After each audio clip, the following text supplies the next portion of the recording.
All right, welcome to the first and maybe even the last episode of Crosstown Conflict, the show for New York baseball fans, starring Justin Macias and myself, Jared Farrer. I'm gonna kick it over to Justin. Start it What's going off. on, what's going on guys? I'm Justin Macias, and me and Jared really decided to do this podcast because we love talking about baseball and like what it means to be fans of each team from New York. So, being a Yankee fan, it always meant like to me it meant championships. Like we always had the best players growing up. Growing up in the late '90s, like early 2000s, the Yankees always had great players.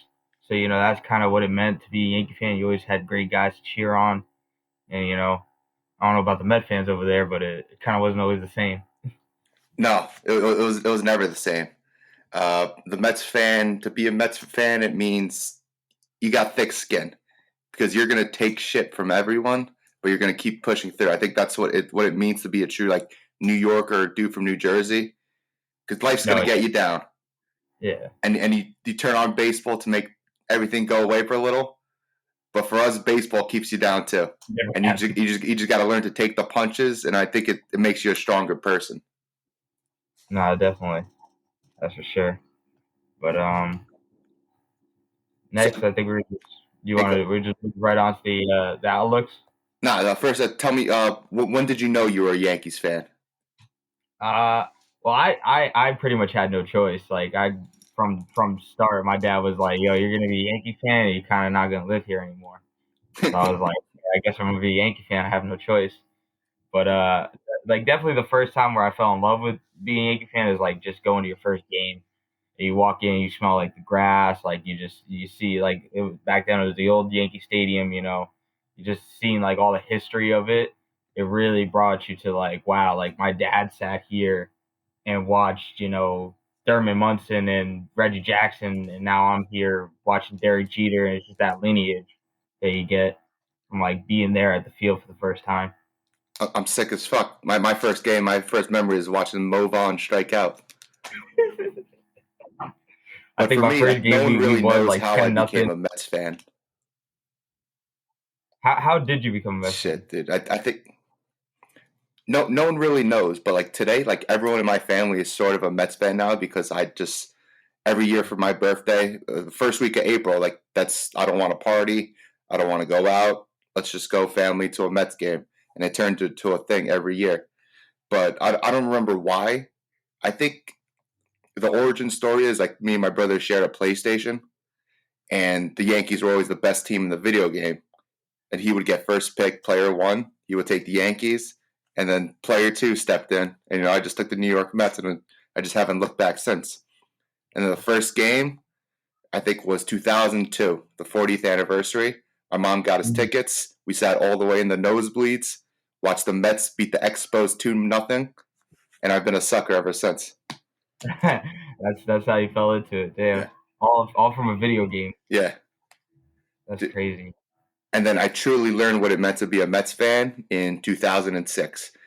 Realistically, on paper, it was probably the best team they've put together. They were so good. They were young, a young David Wright, a young Jose Reyes, a prime Carlos Beltran, a prime Carlos Delgado, You guys had it that year, man. an old man leading the bump by the name of Tommy Glavine coming over from the Braves. Yeah, that's true. And then at the end of the 2006 season, NLCS, Endy makes a catch. We still got a shot, but we lose to the Cardinals in Game 7. My mom looks at me, she's like, hey, you all right? I'm like, it's okay, Mom. We'll be back next year.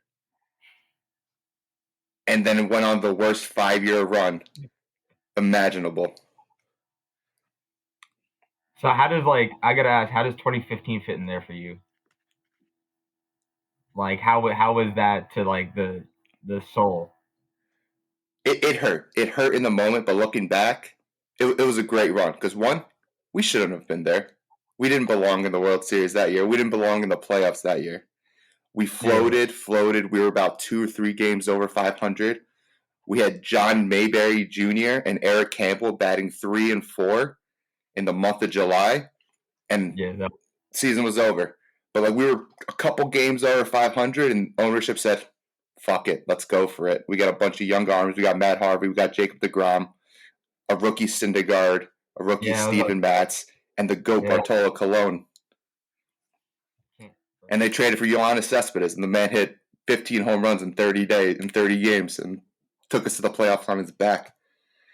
But when we lost, I wasn't hurt because at this point I'm like saying we're not going to be back. So yeah, you just I enjoyed the ride.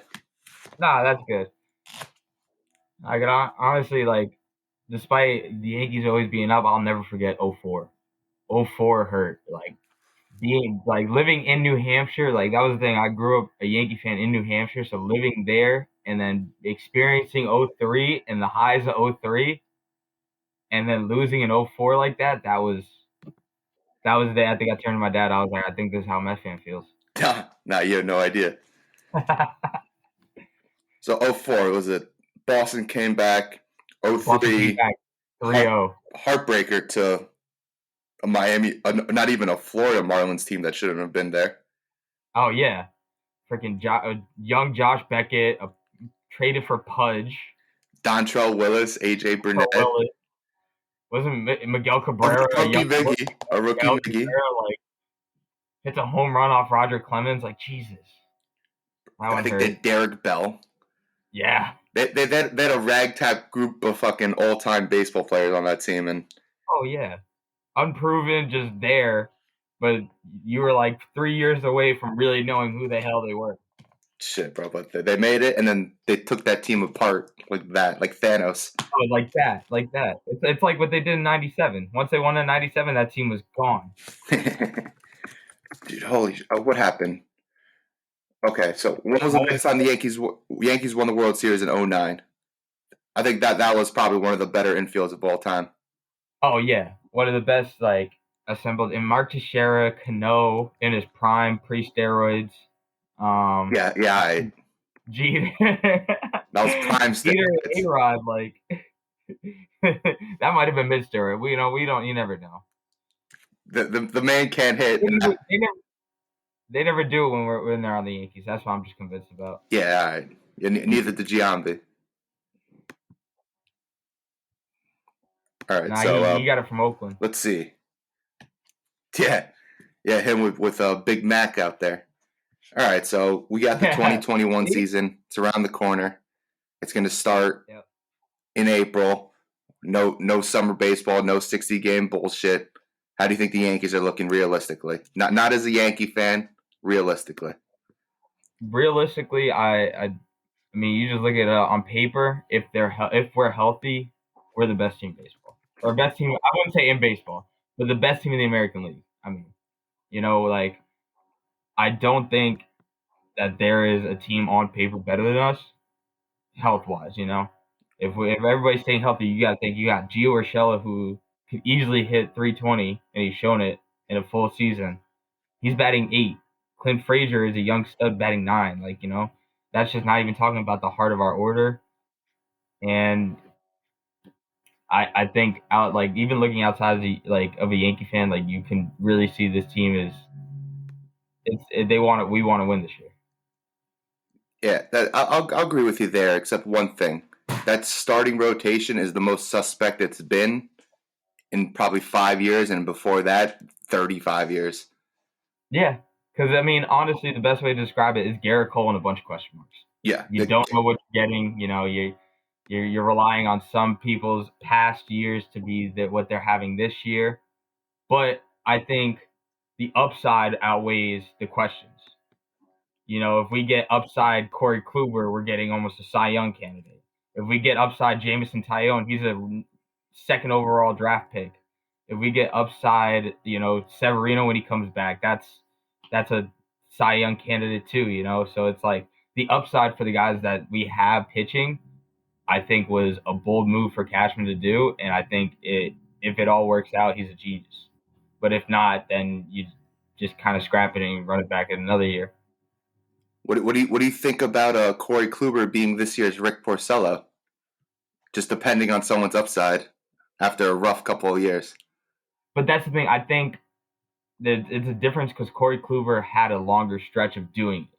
Where Rick Porcello, he'd have one good year and then one kind of like, wow, you really didn't do anything. Where Corey Kluber was almost considered a top 5 pitcher less than 5 years ago, Agree with like that. less than 3 years ago. 2017, he was winning Cy Youngs. So it's not like he's totally removed from it. He just injuries, but injuries are going to happen to people, and it seems like a lot of the injuries he had was kind of just things that you couldn't, you wish never happened, but you couldn't really prevent. I see that. And the same thing with Tyone, where he has two Tommy Johns and then testicular cancer. So, Oh wow, New York Mets cancer strong. We got Carlos oh, Carrasco coming over, and Carrasco. I think that's the Lindor trade is the biggest trade I've seen in my lifetime for a Mets Mm-hmm. fan. One, we gave up Ahmed Rosario, who's been nothing but a disappointment. He was the number one prospect in our farm system at one point. He came up, he gave him benefit of the doubt. He was rookie. Came up, gave him the benefit of the doubt because he was playing okay, but not up to his potential. And then 2 years ago, he batted like 280, had a hot glove, and then followed that up a couple years later, just playing like dog shit. So getting rid of him was weight off the shoulders because you feel like you want this guy to be good so bad, but you're just blinded because you're wearing rose-colored goggles when you see him. But we got also who did we get rid of? We got rid of Jimenez. He Mm-hmm. came up, he got hot, but it was also a 60-game season for a rookie ball player. Like I don't know if that meant anything, but we got Francisco Lindor for both of them, and then the juiciest juice of the pot, Carlos Carrasco to come along with him, and I think he's automatically number two over Stroman, who hot take I think is the most overrated pitcher in the world. I hate to say it because he's my guy. I'm happy he's on the roster this year, but last year him bailing out of the season, opting out of the season because of health concerns, and then you just see him on a boat with 20 people a couple of weeks later. That pissed me the F off. Doing Yeah. family vacations and worried about COVID. Bullshit. If he's there, we win at least 3 more games and sneak Mm-hmm. into the playoffs. Oh no, definitely. I'll actually agree with you on that hot take. Totally agree with you. He had one phenomenal half of baseball with the Blue Jays, had a great World Baseball Classic, phenomenal World Mm-hmm. Baseball Classic, and then he's been a good pitcher ever since. Yeah. I don't think he's on 30 teams. Maybe you send him to maybe the Orioles. He's a number one. Yeah. Easily. I mean, that's why the Yankees didn't trade for him. And Cashman said like he would be a bullpen piece at Yeah, best for us. yeah.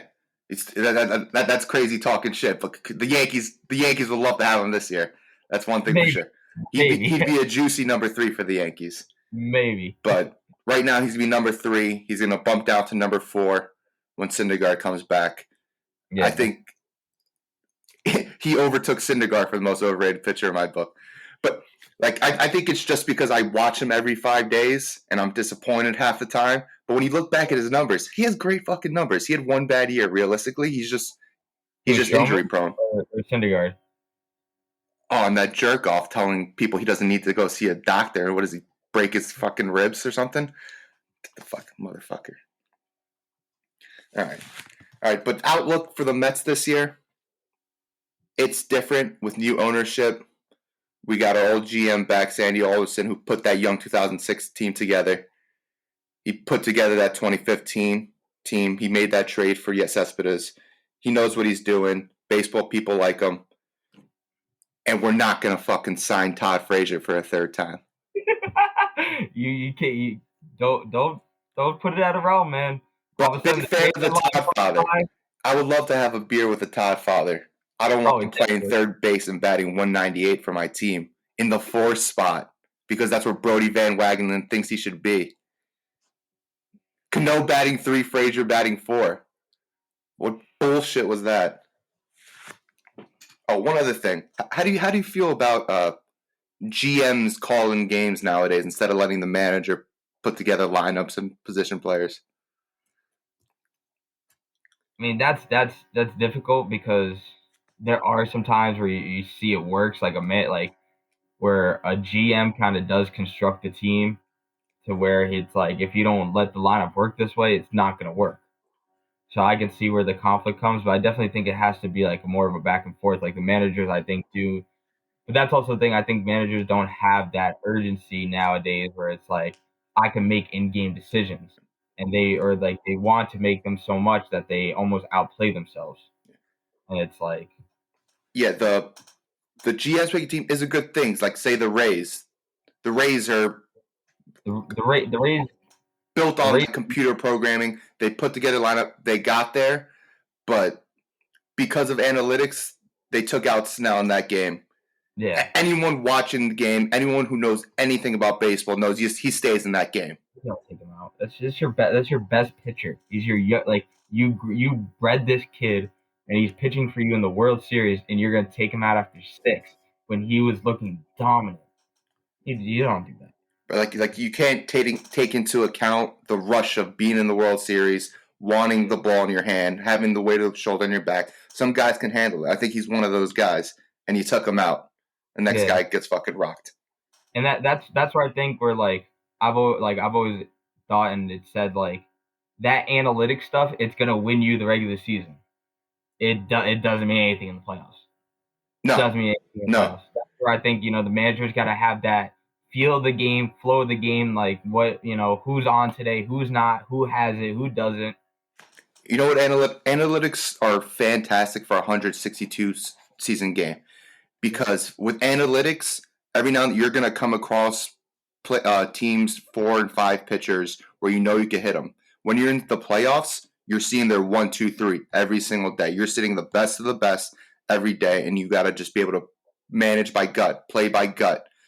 Number crunching isn't going to help you when you're playing the very best.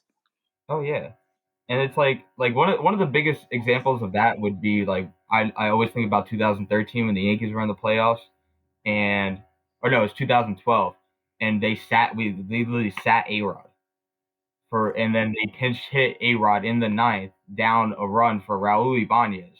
And I know the stats would not have said to take A-Rod out of that game. But then you look, and then Raul Ibanez hits 2 clutch back home runs. And it's like, okay, that worked. Raul Ibanez is one of those guys I wanted to like, but he was great with the Phillies and he was great with the Yankees, so I just couldn't. Yep. He's a 37-year-old playing corner outfield, big dipper in his mouth, just fucking Oh, chomping. Yeah, dude, you want to root for that guy because what's up? I said his dip was almost the size of his head. Dude, he had like a little rock in his mouth. Man, oh god, his dentist must love him. Oh yeah, But him and CC. just one more thing about like gut going back to that 2015 World Series. We win that World Series if Terry Collins just talks to Matt Harvey and sets him down instead of sending over the pitching coach. If you sit him down, it doesn't mess with his or you just don't talk to him because they messed with his head. They got him thinking in the clubhouse. He's out of his zone. Gets out there, boom walk, boom double. Familia comes in, blows the third game in a World Series, and then Brody Van Wagenen signs him for a 3-year fucking contract. How do you give a closer who blew 3 World Series games, 3, count them, 3 World Series games, and you give him a 3-year contract, and he's still on the fucking roster today because no one wants him? Nobody wants that, man. What a joke. All right. Honestly, Brody Van Wagenen might have to be one of the worst things that happened. That's worst thing that happened to his former client Jacob deGrom. Now that you're seeing it, great contract for the Mets. Phenomenal contract for the Mets. one of the best things to happen. The best pitcher in baseball makes less money than fucking a bunch of guys who do not throw cheese like him. Yeah. No, absolutely. Whatever. Fucking Jed Lowry. Signed Jed Lowry. Signed Dellin Betances.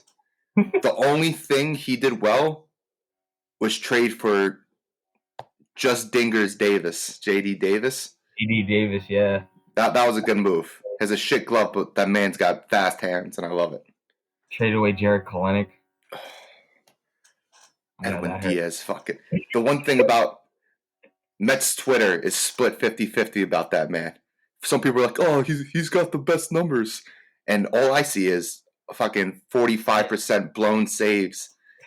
You kidding All me? I, all I see is the fastball going right over his head and into the seats. That's all I see. Terrible.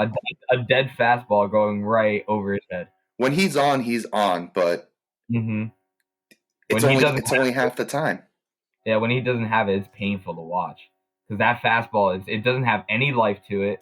It just stays right on that plane. So if literally hitters could size up 98, it's not hard nowadays. No, no, because everyone's throwing it. It's nothing special anymore. It's crazy to say it's nothing special anymore. Yeah, And I like remember, go. unless you're touching three digits, like No, it's the norm now. But yeah, I don't know if it was last year or 2019. I think the Mets were up by 5 runs, and Edwin Diaz was going through one of his spells. Like, all right, just let him go and get him some work. There's 5 runs. We got that. There's no way he could blow this. Boom, boom, boom, boom, boom, boom. He loses the game. It's just shit like that. It's unforgivable, especially when you missed the playoffs by 2 games. Motherfucker. So, all right. And anything else you want to bring in? Like, is there any players to watch for you? uh, I'd say definitely players to watch. You know, Jameson Tyone. I really think that he's so young, had so much talent, just ran into some Tommy John issues. But just hearing like how he's developed, how he's getting back, he said he feels 100%. He had almost all of last year off. Still a young arm. I think he could really do it. And I think if down the stretch he's going to be our number two. I really do believe that. And then also my man Gary Sanchez. Watch out for him this year because Gary is scary when that bat is on, man. Oh, goodness gracious. You think Clint Frazier is going to be the everyday outfielder? I think, yeah, definitely. No, definitely he's gonna. Brett Gardner, I think is just there for the fourth because there's so many injuries in that outfield. So he's gonna, Brett Gardner's gonna get his playing time, but so is Clint. As long as he just stays healthy and stays on the field, Clint's gonna get his time. I think towards like August, September, Brett Gardner is going to kind of transition into like a player's coach. He's going to be a guy in the clubhouse just because the guys like him, they want him around. He's a serviceable baseball player still, but I think he's lost a little bit of a step. The juice balls help Brett Gardner more than they help Pete Alonso. I mean, Brett Gardner should not be hitting 26 home runs a year at all. Brett Gardner should not be doing that at all, man. The man was the definition of power for a couple of months. Yeah, just hitting that short porch every time. Did not miss. Oh man, it's a great thing when things work out for you, isn't it? Oh yeah. But some players that I'm gonna keep my eye on. I was gonna say J.D. Davis, but Luis Guillorme. He's been the utility guy for the past few years, and he's playing a hot third base in spring training right now. He's getting hits. Last year was his coming out party, but there were so many people. I think he's going to be hurt most by the DH more than Dom Smith because he's just not going to get his at bats because unless he just outplays JD Davis and takes that spot.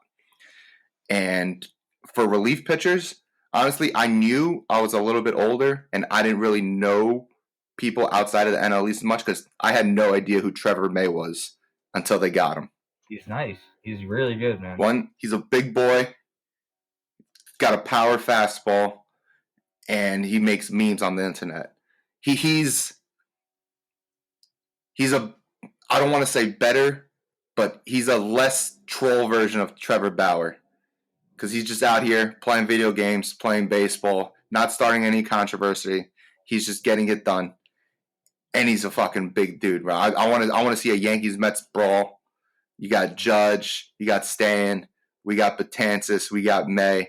There's some big boys on these teams. Wait, Jesus, What?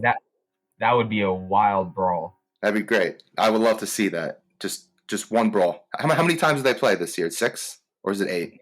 I think 6. Okay. Right. 6. This is a good time. And let's see. One more player I want to keep my eye out on for is just Jacob deGrom because he's gonna. I'm gonna say it. My hot take. He's gonna win 14 games this year. Only 14. Think about how disrespectful that is to the man. That I think that's the That's highest an he could. over under set. And I mean, I get it though because that man gets no run support. What did he have? I think he had 10 wins with a 1.89 ERA. He went 10-8, 10-9. Yeah, something like that. Oh my It's god. crazy.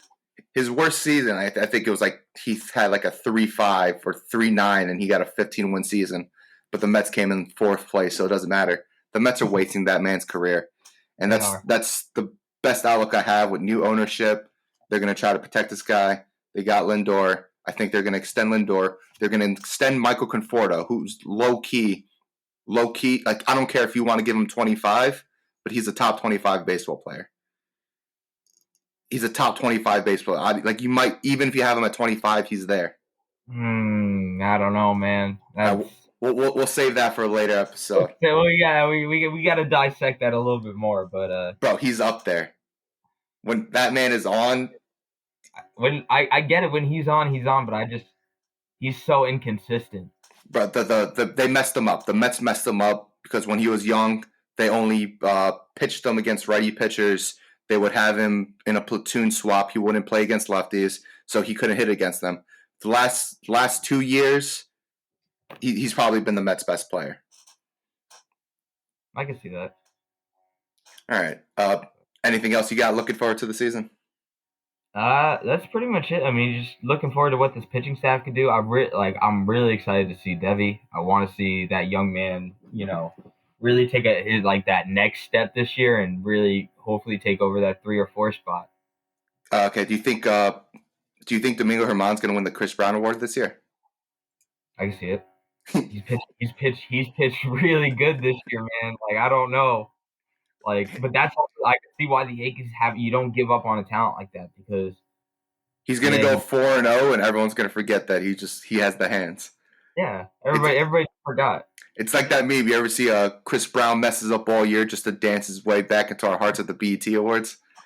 Yeah, like Domingo Germán messed up all 2019, all 2020, was stupid on social media. But what if he's striking out like 10 batters a game?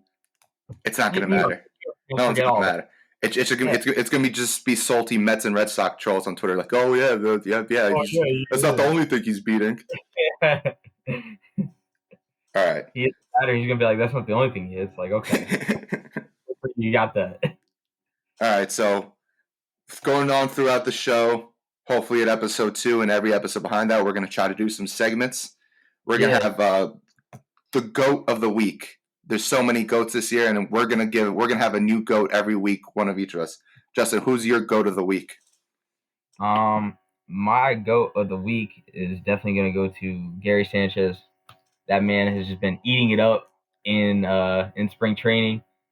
I think he's got like 3 home runs out of 6 hits. Like he's been looking great.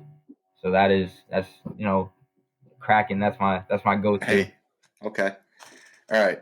My GOAT of the week, who's been GOAT of the week for the Mets for the past 2 years, I'm gonna give it to Jake DeGrom. In his past 2 spring training starts, what was it? I think he had 5 innings, 12 strikeouts, 2 hits, 1 walk, 0 earned runs, and I made up half those stats, but just look them up. They're pretty close. It's pretty close. They're probably around there somewhere. The strikeouts are right and no earned runs. That's all I know. And that's what you do to prospects trying to make a name for themselves. You sit them down, and that's what Jake DeGrom's doing. Mm-hmm. All right. You show really who's the dominant one. Yeah, then they're lining him up for his. I think it's his 3rd straight opening day, which is also disrespectful. It should be about 6. That's true. I don't know, but they gave it to Syndergaard twice. Syndergaard, it was just a juicy title. They were trying to put meat in the seats. Yeah, it's Thor, Yeah, and then 1 year they had Harvey, and 1 year they had Jonathan Neese instead of him. But I would have swore you had Bartolo Colon as one of those years. Yes. I think Cologne actually might have started 2015. I would believe that. He was probably your best pitcher at that time. Yeah, I think Harvey didn't start the season, but him, DeGrom, Syndergaard, all these guys came to life for 1 year, and then only DeGrom survived. All right, one more segment. Just take a minute to tell me who's trash. Who's trash? I'm gonna go with your trash of the week. my trash of the week. I'm gonna go with somebody that I think you might also agree with. It's outside of Yankees Mets. Trevor Bauer, Yeah. Okay. like cash of the week, trying to pitch with one eye closed, and then this dude hits somebody. Like, bro, I'd be so sick if I'm like trying to get my work in and the pitcher's throwing one eye and he hits me. I'm gonna be like, bro, like you get your life together, bro. Like, Yeah, bro. please. I'm trying to make a roster out here. You're throwing a Yeah, ball like at me I'm with one I'm eye. trying to do something. You out here playing games. Like, come on, man. All right, that's Trevor Bauer. You're Yeah, trash. trash. You're trash. Trash, son. All right, I'm gonna give mine to trash of the year. I'm sorry, but I'm gonna give it to Mr. Brody Van Wagenen. Wow. You're back to back trash of the year on Jared Farr's list. You got rid of Kalenic. The man's hitting bombs, and the Mariners are pissing him off too. He's not on their opening day roster, so they control Yeah, him for another year. They're they're scumming my man out. fucking them up. But you trade for at the time 38-year-old Robinson Cano who has 5 years left on a $150 million owed to him. You bring in Edwin Diaz. The man can't strike me out. The man can't save a game. He could get strikeouts. He'll strike 2 out and then give up 3 runs and then ground out someone and then just do his little fucking thing. Piece of shit. And I could just keep going, keep going. You signed Jed Lowry. Outside of JD Davis, you did nothing right. Calling bullshit. You're fucking throwing chairs in locker rooms. You're trading for Marcus Stroman when we're a game under 500. Brody Van Wagenen, you're fucking trash. And I hope you see this. Yeah, agent piece of shit. You did trade for Todd Frazier too. He got Todd Frazier twice. No, he only got him once. He only got him once, but he's fucking trash. He signed him and then traded for him when you guys were still under 500. Oh, we need a glove, bro. We got some fucking kids who need to see playing time in a lost season. You're getting Todd Frazier? Fuck him. All right. They had Luis Guillermo for 2 more years. Oh my god. I don't even. Could have been a stud by now. Could have been. He could have been. Could have been a stud by now. Oh, you know what? I don't even want to talk about it. You have any closing remarks for this week's episode? This is our first episode ever. Just bear with us. We're going to get better. We're going to get hotter takes. And when April comes around, we're going to be talking hella shit. Oh, yeah. Once the season gets going, there's no holding, especially me, like, there's no holding back. Like, we're full tilt. Yeah, I know. I'm going to be sick to my stomach if the Yankees start off hot because then I'm going to have to hear it once a week. And I'm just going to have to deal with it. Once a week, it's going to be like daily. Right. Daily. Oh my god. All right, yeah, good. Well, we're going to start putting out content. Going to put out a YouTube page. I already made it. Look us up. Crosstown Conflict on YouTube. We have at Jared Farah on Twitter. What's your Twitter? At Macias_Justin33. All right, you can find us. We're going to be posting, and hopefully we get hot. Some people notice us. I don't know. Maybe we sell out. Maybe we make $1 million. Maybe we end our friendship. I don't know, but it all starts here. This could just be the end of our friendship. Wow. Imagine one of us sells out and fucks the other over. I hope it's me who sells you out. I'm sick. I can see it. I'm just do some dirty business behind the scenes. Yeah, right. Like, you know what? He's just a Yankee fan too. Like, we don't need him. We could find another Yankee fan. It's fine. There's so many of them. Fuckers. All right. That was the first episode of Crosstown Conflict. He's Justin Macias. I'm Jared Farah, and we'll see you next week. Great talk with you guys.